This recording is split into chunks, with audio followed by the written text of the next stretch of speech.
Hello, welcome back. We're going to carry on our journey through Lent, looking at it through a Celtic lens.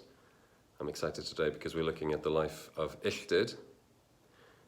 As a Welshman, he was one of our great saints. Just going to have a short reading from 2 Chronicles 10 and then we'll pause.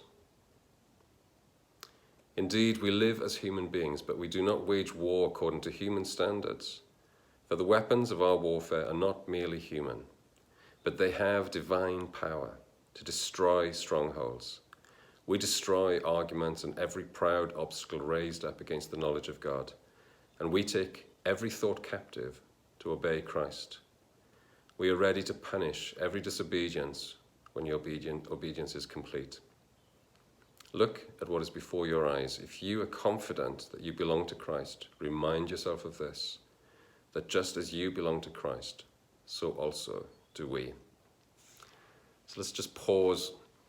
It's a little bit later in the day. Unfortunately, I'm not outside in the prayer room at Urban Abbey. Well, let's just pause to regather our scattered senses and to become attuned once again in the quietness of this moment to the presence of God who is in us and all around us.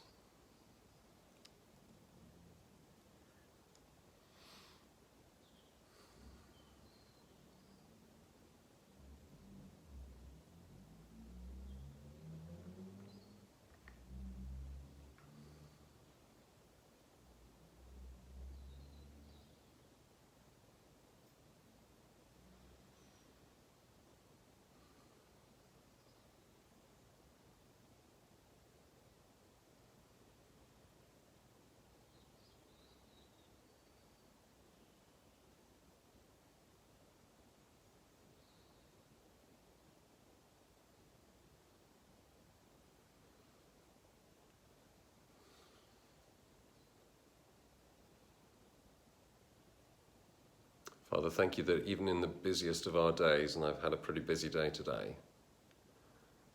when we pause, we can collect ourselves, find ourselves with you once again, and find your rest and your peace flooding us. Open up all of our senses right now as we think about Illtyd and what we can learn from him.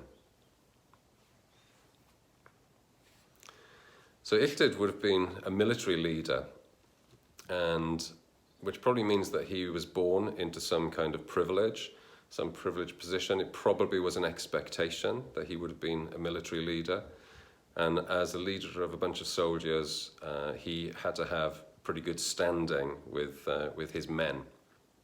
It doesn't seem that it was a problem to him to be a military leader. It seems that he was very accustomed to it and probably did it very well.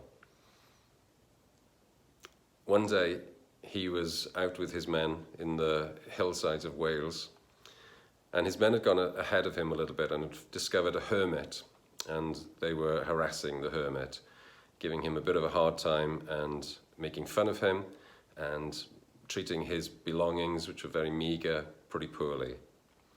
So when Illtyd showed up, he was very embarrassed that his men had treated this man so unkindly. So he sent them off and then got off his horse, looked after the man, who he discovered was a man called Cadoc, and asked the man why he hadn't retaliated when the men had bullied him, basically. Illtyd was very touched by the fact that there was no retaliation in him at all. Cadoc very wisely said to him, well, Illtyd, I'm also a soldier, but I fight a different battle. I'm fighting in the spiritual realms, and I'm fighting the powers of darkness. And my commander, I'm following his commands, and my commander, Jesus Christ, says that I ought not to retaliate. And so I didn't. Illtyd went back, very impressed with this encounter, and that night had an encounter with God himself. And in a vision in the middle of the night, Illtyd was called to put down his arms and to pick up the other weapons that Cadoc had been talking about, and to become a monk or a hermit in the same way that Cadoc was.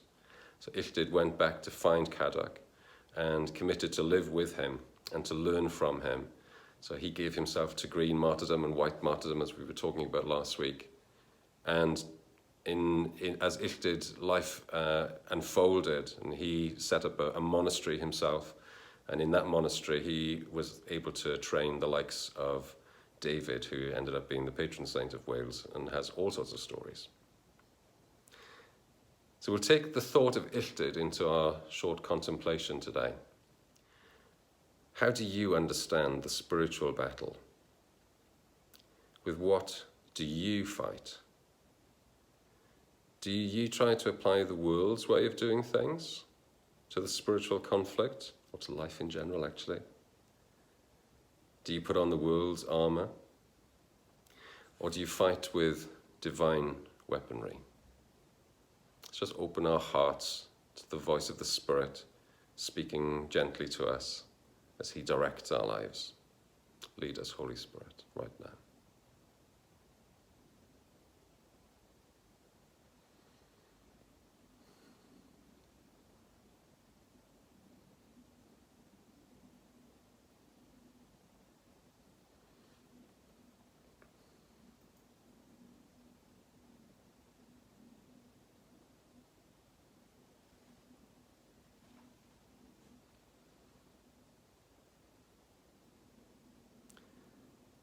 Lord, for the times where we get sucked into doing things the world's way and we put on the world's armour, we say, sorry. Help us not to do it that way anymore.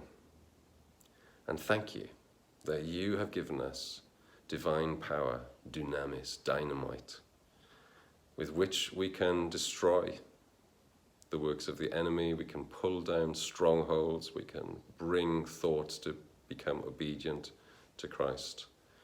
Train us with these new weapons that you're putting into our hands, weapons of great power in the spiritual realm. Amen. Amen. See you tomorrow.